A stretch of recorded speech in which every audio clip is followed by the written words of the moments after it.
God. Robert omulaba otya? Robert, how do you visage him? Hallelujah. Hallelujah. Mukama yebasibwe. Praise the Lord. Yesu yebasibwe. Praise King Jesus. Your theology, Chomanyi Katonda. your doctrine, Era ne kyosomesa. your faith, Okukkirizako. your religion, Eddiini yo oba byokola. they will determine your destiny. Bijja ssalawo nnyo amagenda go. A will. Bijja. I know one thing for sure. Waliwo kye mmanyidde ddala. The Lord is taking this church from glory to glory. Katonda asitula ekkanisa eno okuva mu kitiibwa okwambuka mu kitiibwa. Oyinza okuba tokitegedde. Maybe you never Kana missed kino it. kiyingiza enkuba lwe olulimi lutusinga okutegeera. Let me also bring this because it's the language that we The understand. Lord is taking this church Katonda asitula ekkanisa eno from money to money. ng'agijja mu ssente agiyingiza mu ssente. Amiina. Yeah. But your theology, Naye by'omanyi your Katonda doctrine, ne by'osomeseddwa oba by'osomesa, your faith, okukkirizako your religion ne by'okola will determine that, Lord. bijja ssalawo nnyo ku nsonga ezo. Mukama atuyita okuva mu kulowooleza mu buntu obutono. God is calling us from thinking upon or dwelling upon minute things. Njagala kumaliriza. I want to wind up. Omusajja omu One man yali mu US. was in US. Yali alina sente z'ayagala. He wanted some man on $100. $100. N'ayingira ekkanisa He went to church. n'ayimusa eddoboozi. He lifted, amplified his voice. Mukama God olwaleero of Abraham. I need money. N'aleekaana. He was so loud. Yagendera ekiseera ng'abantu balala bonna tebaliimu, so he comes. He considered a moment when nobody is there. Najja. Ganyina kuyimusa eddoboozi lyange. He said, I'm going to lift my voice Ali waggulu ennyo mpulire. to the Most High to hear me. N'ayimusa. So he raised the voice. Olunaku lwe lumu On the same day, nga waliwo omusajja omulala eyayagala okuyingira ekkanisa ate some other man, naye alowooza mu kkanisa temuli muntu. he thought that maybe there is nobody in church. Ye yali ayagala $1 billion 3. He was in need of $3 billion. Agenda okuba omutwe mu kkanisa. By the time he moved into the church, Ekkanisa edoodooma. the church was full of sound. N'agamba And he said, Bulaza come. brother, come on here. N'aggyawo ekizibu. Gamba n'aggyawo ekizibu. He cleared the challenge. N'aggyayo wallet. Ogambye sente I mmeka? said, how much are you talking about? $100. $100? Kale fuluma bulaza. Here it is. Find your way out of this place. N'alyoka ajja. So he came on board N'agamba nze Mukama and said, dear Lord, njagala biliyoni. Yes! I am in need of $3 billion. Theo. Sikulya. Theo. Yo, loje. Theology. Kyomanyi Katonda. And I think this brother had not read that scripture. Era nzikiriza owooluganda ono teyasoma In the ekyandiikwa book of kiri. Ephesians chapter 3 verse 20. Mu Befeso 3:20 And to him gamba nti eri who oyo is able asobola to do okukola exceedingly ebiyitiridde far above ebikize that which we can ever ask or imagine, bye tuyinza okusaba oba okuteebereza oba okulowooza according to his power that work in us. okusinziira ku maanyi ge agakola mu ffe. So he came and said, Najja n'agamba $100. $100. So come for it. $100. $100. Mukama. Omulala n'ajja. The other one came. Ayagala ssatu. He was in need of $3 N'okuleekana billion. He teyaleekaana. never even made sound. Kama mmanyi. God, I know. Eggulu n'ensi bibyo. Heaven and earth are yours. Ffeeza ne zaabu bibyo. Silver and gold are yours. Njagala biliyoni. Yes. I'm in need of $3 billion. Wuliriza ekintu kino. Listen to this thing. God Katonda is taking this church ajja ekkanisa eno from money okuva mu ssente to money. n'azingiza ssente. Wakikiriza gamba If you amina. believe, say amen. Yes. Naye kano kawaayiro. But this is the condition. Kawogera n'amaziga amangi. And it is with so many tears. God is not about release money Katonda tagenda kuleeta ssente until the conduits okutuusa ng'emikutu are willing to pass nga gyagala okukulukusa that which God wills for his people. okukulukusa ekyo Katonda kyayagaliza abantu be. God has challenged me. Katonda ansoomoozezza. He has really challenged me. Amazima Katonda ansoomoozezza. I'd gone somewhere like 2 years ago, 1 year ago, I went somewhere. Ninako gye nagenda myaka ng'ebiri giyise. Somebody had died, and so they had taken this person to the church. Waaliwo omuntu yali afudde nga bamututte mu kkanisa. And then I was seated somewhere in the church. Ninako we nali ntudde mu kkanisa. So people were coming out saying so many things about this person that had died. Abantu bangi baavangayo ne boogera ku mugenzi. Where I was seated, the Lord ambushed me. We nali ntudde Mukama yanzingako. And I began crying. Ne ntandika okukaaba. I cried. Nakaaba. It wasn't because of the dead person. Ensonga nali sikungubagira oli omugenzi. But God was baptizing me. Ne Mukama yali ambatiza. With a spirit of compassion. N'omutima oba n'omwoyo ogw'okusaasira. And then from there the Lord spoke to me. Era okuvaako olwo Mukama n'ayogera nange. And he said to me. N'aŋŋamba.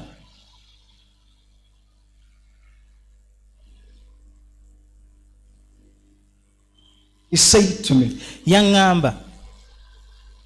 Are you ready to go out of the way for my people? Weeteeseteese okuva mu kkubo ku lw'abantu bange. I didn't know what he was saying. Kye yali agamba, kye yali ayogera But saakitegeera. then he dropped a prayer in. Naye awo n'asuulamu My essala heart. mu mutima gwange. And I said, Lord, Ngamba Mukama, if you give me some money, I said some money. Mukama neetaagayo ku ssente. If you give me some money, Bw'ompaayo ku ssente Mukama, I will always share it bulijjo nja kugabanya akasente ako with others. n'abalala. It was 1 year ago. Gwali mwaka gumu guli.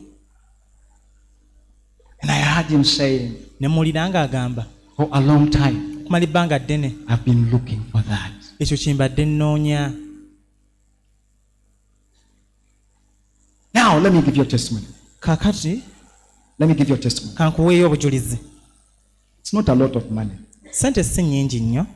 I'm giving you a testimony. Nkuwa bujulizi. 1 week ago, weeks nga bbiri 2 eziyise. weeks ago, 3 weeks ago, Weeks bbiri oba ssatu a eziyise. man calls me and says to me, Omusajja omu yankubira n'aŋŋamba, Pastor Robert, Nsumba Robert, I want you to give you an insurance cover. njagala kuwaayo insurance. You and your family. Gwe n'enjuuyo. I said, fine. Ne mugamba ekyo nkyaniriza.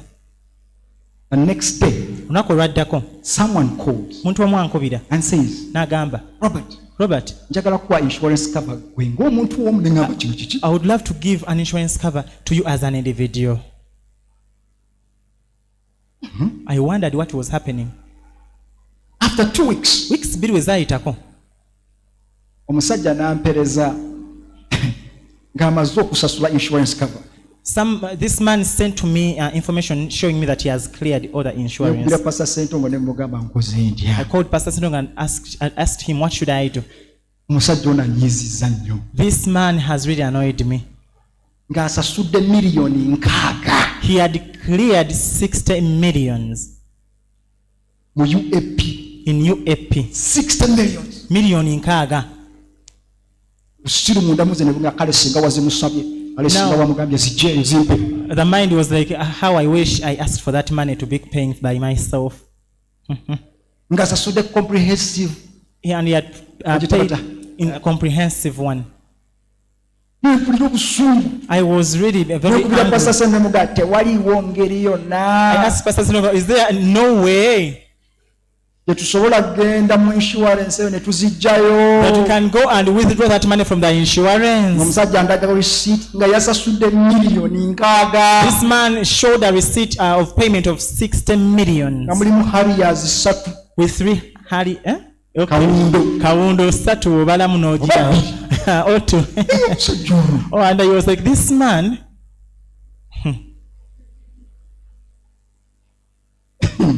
tubigayagayamu awo n'abantu ne Solomon naye oluvannyuma ne nkitegeera ne ngamba Then later I understood that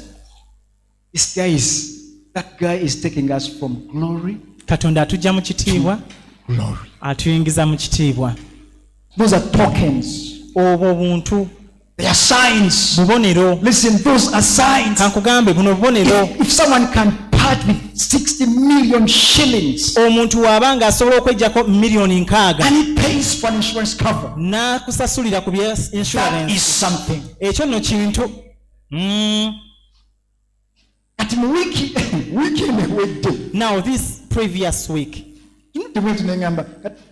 because I think God was honoring my prayer. kubanga nzikiriza nti luli Katonda yali assamu ekitiibwa essala yange. Kama onompanga. Lord, if you give me, I will share. Ati amanyi kyakola. Now he knows. Now what he does, Asooka kunsindikira kizibu. he first brings in the challenge on board. Muntu na Pastor Robert. And somebody say, Pastor Robert, you know, Ekintu kino kyabaddewo. this is what is happening to me. Yeah. But Simple faith. Somebody says simple faith. okukkiriza okwangu. Mu week satu. In 3 weeks' time, Mu week emu. in 1 week, Si sente nyingi. it's not very much money, Naye kunze nyingi. but to me it is much. Genda okulira omuntu. Somebody Yakulirako obulusi na buwulizi. somebody just maybe heard about you. Naye olw'okuba oli omuntu agambye Pastor Robert munnange. Because somebody has said, Pastor Robert, this and this and that.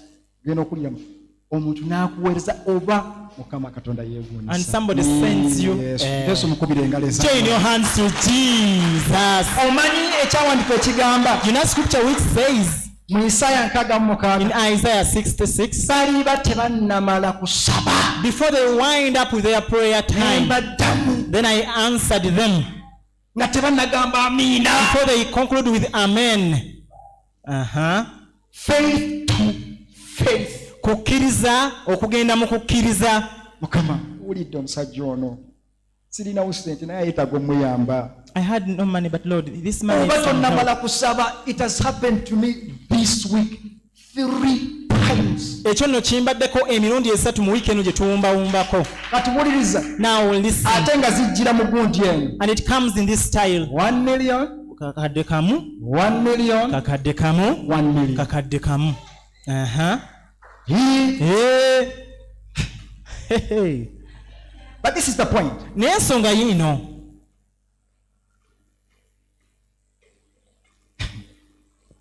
The life of a prophet obulamu bwa nnabbi is a prophecy.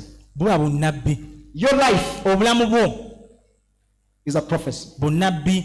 Oluusi ebintu bitubaako At times things that happen upon us, biba byogera. they are speaking They volumes. are speaking of times and seasons. Nga byogera ku biro n'ebiseera.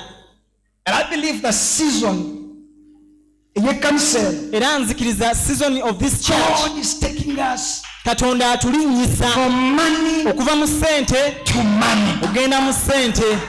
But this is the cry of the Lord. Naye kuno kwe kukaaba kwa Let Katonda. us have flowing hearts Katubeere n'emitima egikulukusa for God's people.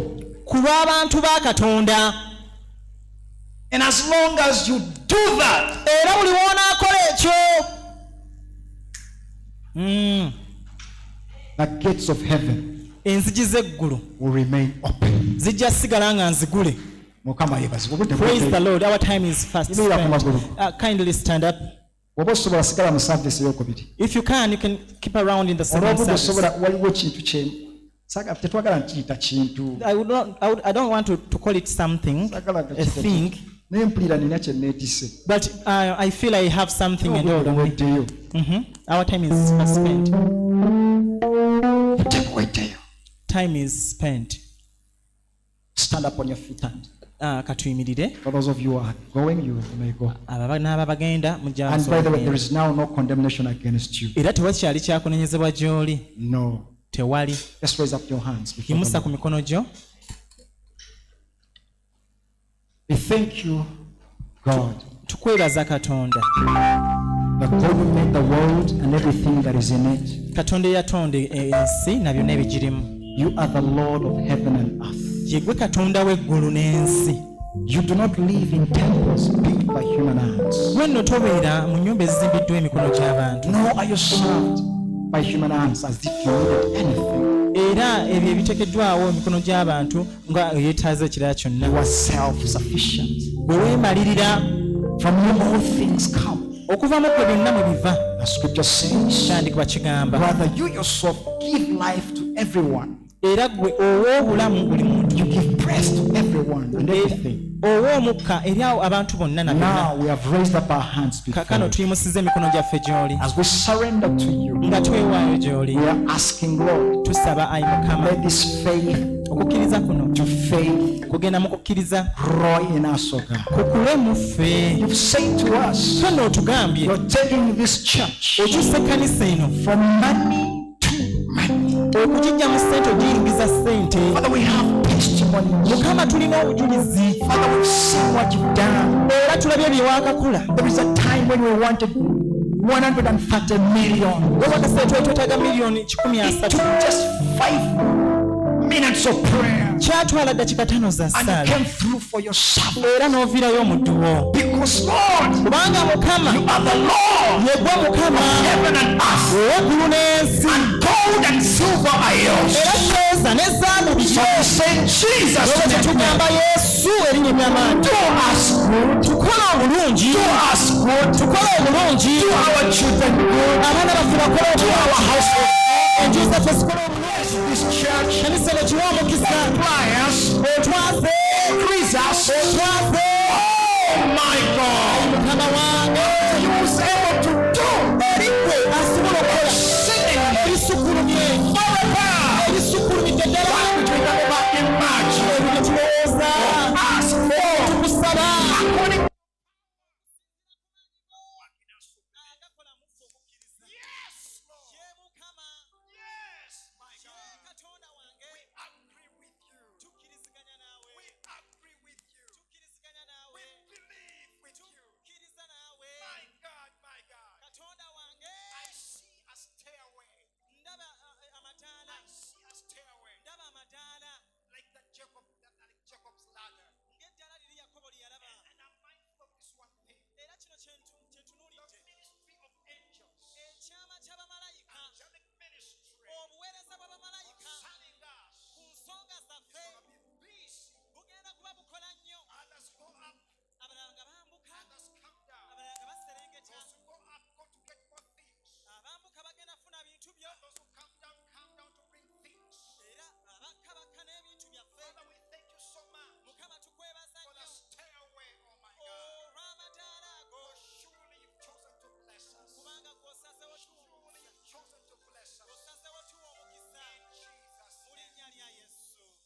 honor our commitment tukusaba ssemu ekitiibwa obuyamo bwaffe and give us the grace to fulfill era otuwa ekisa ekyokutuukiriza kye twogedde by power si lwa maanyi si lwa buyinza by your spirit. naye olw'omwoyo mukama We will serve you with our money.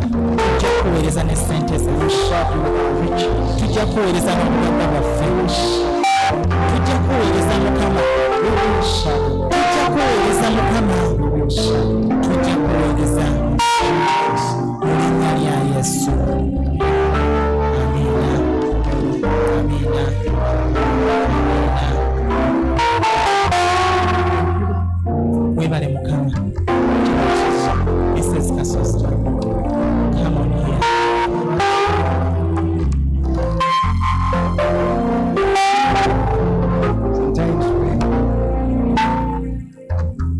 Sometimes ebiseera ebimu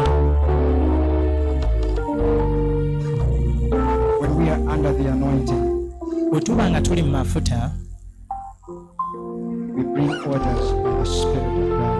tuleeta ebiragiro olw'omwoyo wa katonda Have you ever thought about wali olowoozezaako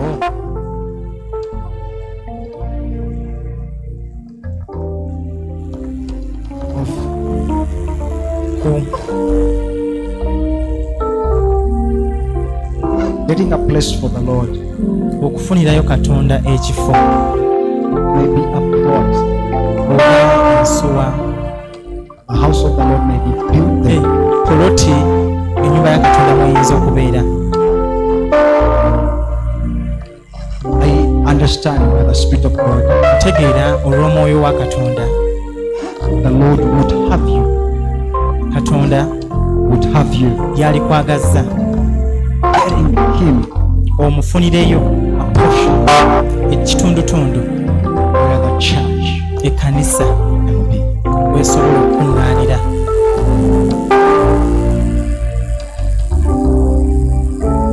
Just raise up your hands before God. yimusa ku mikono gy'omu maaso ga katonda Because kubanga it's what I understand. kino kyentegeera The angel of the Lord appears in the sky malayika wa katonda alabika ku bire and begins destroying Jerusalem. n'atandika okusanyawo Yerusaalemi. And David cried out to the Lord. Dawudi n'akaabirira katonda. And a prophet comes to him and says to him, nabbi n'ajja gy'ali n'amugamba, go and purchase land. Go get land. Actually, because God is very particular. katonda yeeronda, alina kyayagala akyogera akitegeera. And so David goes Dawudi n'afuluma n'agenda and gets a portion n'afunayo ekitundu where they built the temple of the Lord. gye baazimba yeekaalu ya katonda. Actually, the other man wanted to give it freely. Era nno oli gwe yali agijjako yali agamuwa ku bwereere. David said, I cannot Dawudi n'agamba nedda, get anything siyinza funa kintu from my kyonna God that is free. nga kya katonda wange nga kya It must bwereere, be out of sacrifice. era kirina kuva mu ssaddaaka. The Lord wants to bless you, Muchala Kasozi. Katonda ayagala kuwa omukisa Mukyala Kasozi. It's not that is how He always blesses. It's not that is how He always blesses. Eyo si engeri gy'awaamu omukisa bulijjo, But naye go genda in your organized time. Organize yourself genda weeteeketeeke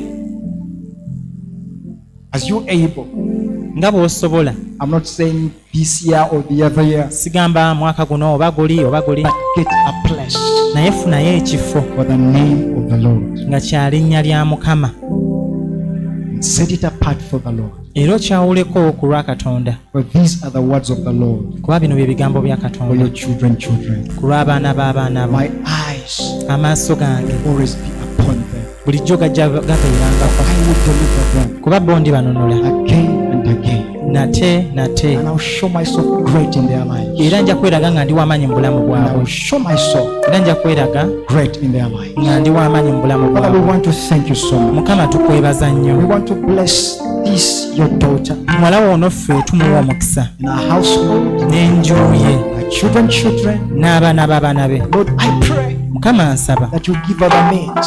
omuwe engeri, Give her the means. muwe engeri, Give her the means muwe engeri to do that. ey'okukola ekigambo ekyo Jesus, mu linnya lya Yesu omwana wa Katonda omulamu. bless you. Tukusabidde The omukisa anointing of n'amafuta g'okwala from faith to faith, kuva mu kukkiriza oyingira mu victory kukkiriza, to victory, kuva mu buwanguzi ogenda mu buwanguzi, glory to glory, kuva mu kitiibwa ogenda mu kitiibwa, strength to strength. kuva mu maanyi ogenda mu maanyi. In the name of Jesus, Mu linnya lya Yesu the Son of the living God. omwana wa Katonda omulamu. Amen. Amiina, Amen. amiina, amiina. Finished. Tumaliriza.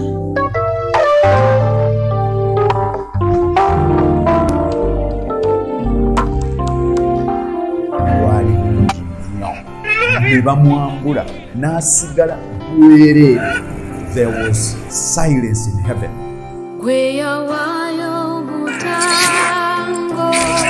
obulumi bwali bw'amaanyi bwe yayitamu ku musalaba. So he had to deal with sin and he was crucified. The angels could not believe what they were watching. kubanga yakomererwa n'afumitibwa n'aswazibwa ku lwaffe. He was deformed. He was bruised. You could not recognize him. ekigambo ky'omusalaba kya busirusiru eri abo abaabula naye eri abaalokolebwa ge maanyi ga Katonda. Omusalaba ng'omuti si gwe mukulu, naye kyekyakolebwa ku musalaba y'ensonga enkulu. They all denied him. Bonna baamwegaana. Bwe yamala okulaba ng'omuwendo gwonna ogwali gwetaagisa gumaze okusasulwa, n'agamba nti kiwedde.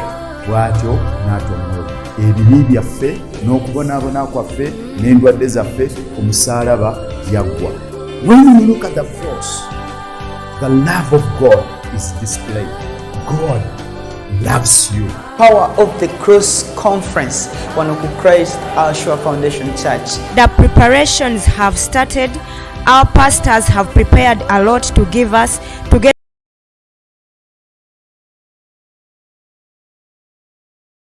Obulumi bwali bungi nnyo ne bamwambula n'asigala bwereere. There was silence in heaven.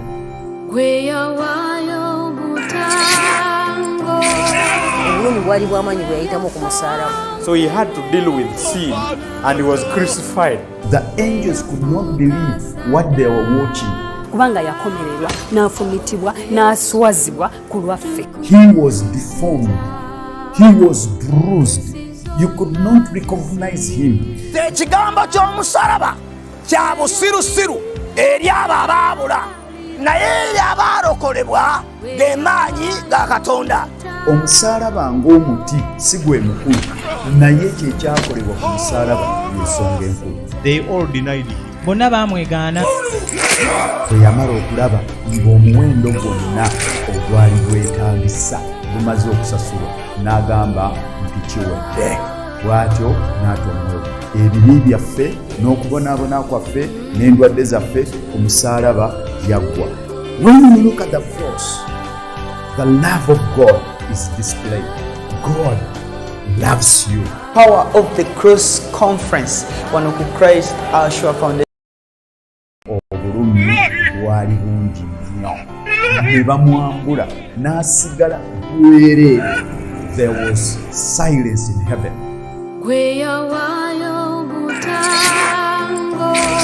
obulumi bwali bw'amaanyi bwe yayitamu ku musalaba. So he had to deal with sin and he was crucified. The angels could not believe what they were watching. kubanga yakomererwa n'afumitibwa n'aswazibwa ku lwaffe. He was deformed. He was bruised. You could not recognize him. ekigambo ky'omusalaba kya busirusiru eri abo abaabula naye eri abaalokolebwa ge maanyi ga Katonda. Omusalaba ng'omuti si gwe mukulu, naye kyekyakolebwa ku musalaba y'ensonga enkulu. They all denied him. Bonna baamwegaana. Bwe yamala okulaba ng'omuwendo gwonna ogwali gwetaagisa gumaze okusasulwa, n'agamba nti kiwedde. Bw'atyo n'atwa omwoyo. Ebibi byaffe n'okubonaabona kwaffe n'endwadde zaffe ku musalaba yaggwa. When you look at the cross, the love of God is displayed. God